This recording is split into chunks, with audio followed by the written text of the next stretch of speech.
Have you ever found yourself realizing that you have absolutely no spiritual direction in the upbringing of your child's life? I know many of us can at times feel overwhelmed with the thought of parenting in the midst of a very busy and demanding lifestyle. For us, we weren't overwhelmed. We just didn't have a clue.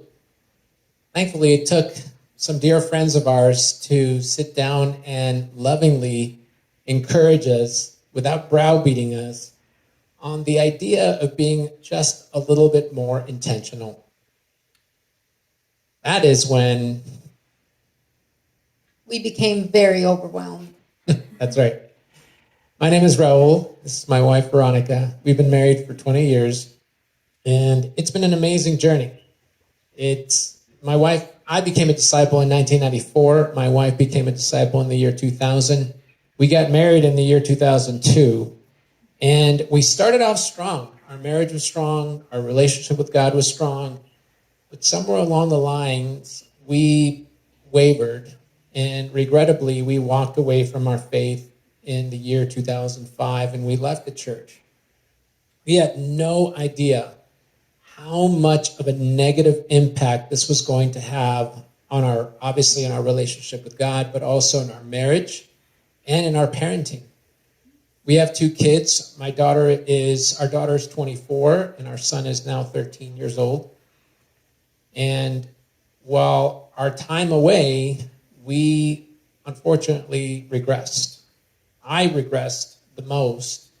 I became an incredibly angry individual, to the point that, and I share this all the time with people that know me, to the point where when I got home, my wife and my daughter at the time, my son wasn't around yet, but they would make it a point to not make eye contact with me.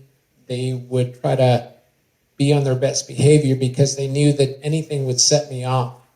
I became an incredibly militant. I ruled the house with an iron fist, and in the process, I severely damaged my relationship with my daughter. So much that when she became 18 years of age, she left the house and really didn't want to have a whole lot to do with us. As you can imagine, that was an incredibly difficult time in our lives, realizing that we had lost our baby. Thankfully, praise be to God, that in the year 2019, we were restored back into the God's kingdom and restored in our relationship with God. And it's been an amazing journey. These last 3 years have been amazing for us. And challenging, yes, challenging as well. It's been an amazing journey. We've learned a lot. We've grown, obviously, in our relationship with God. We've grown in our marriage. We've also grown tremendously in our relationships with our children. What is amazing is that our daughter got baptized as well, and we're in the process of restoring our relationship with her. Things aren't completely perfect, but we're making progress. And we're also doing a whole lot better when it comes to our parenting.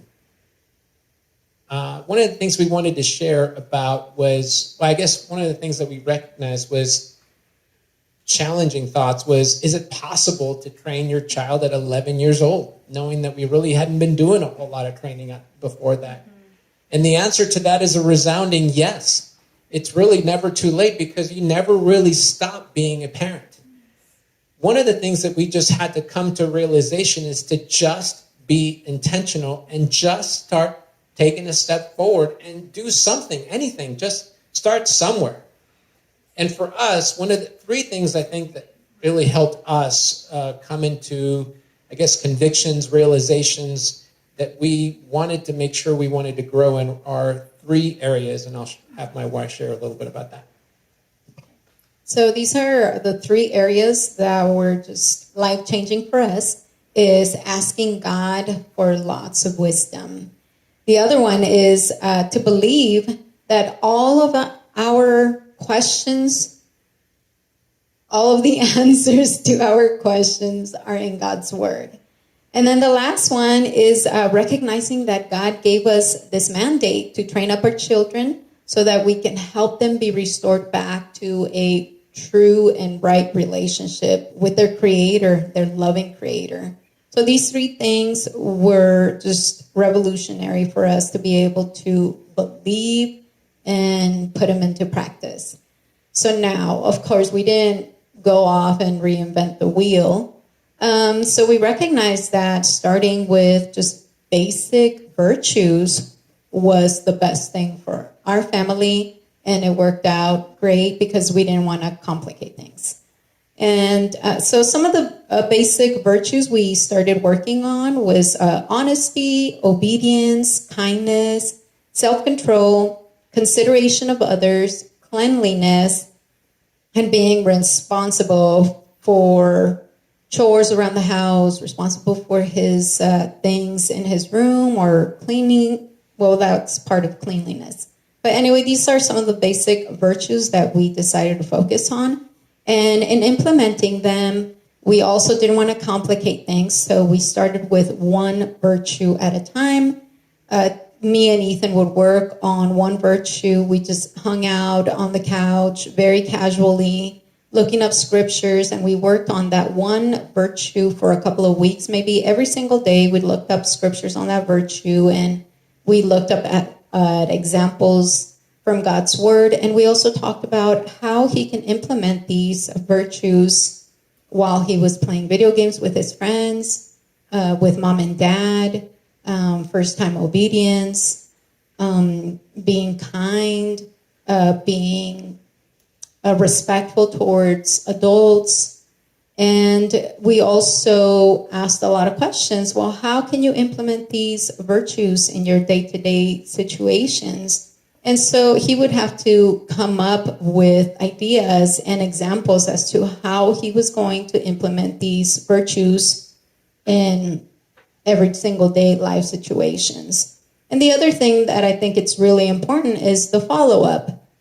So after we worked on certain virtues for a while, then we would ask, hey, so how do you think you did on this virtue today in this situation or here, or just different examples. And so he would have to tell us how he thought he did working on that virtue on that day. And it's just so amazing to see that he was very honest about where he was. And so he would say, yeah, I think I did pretty good on this one. And he would give me examples as to why he did pretty good.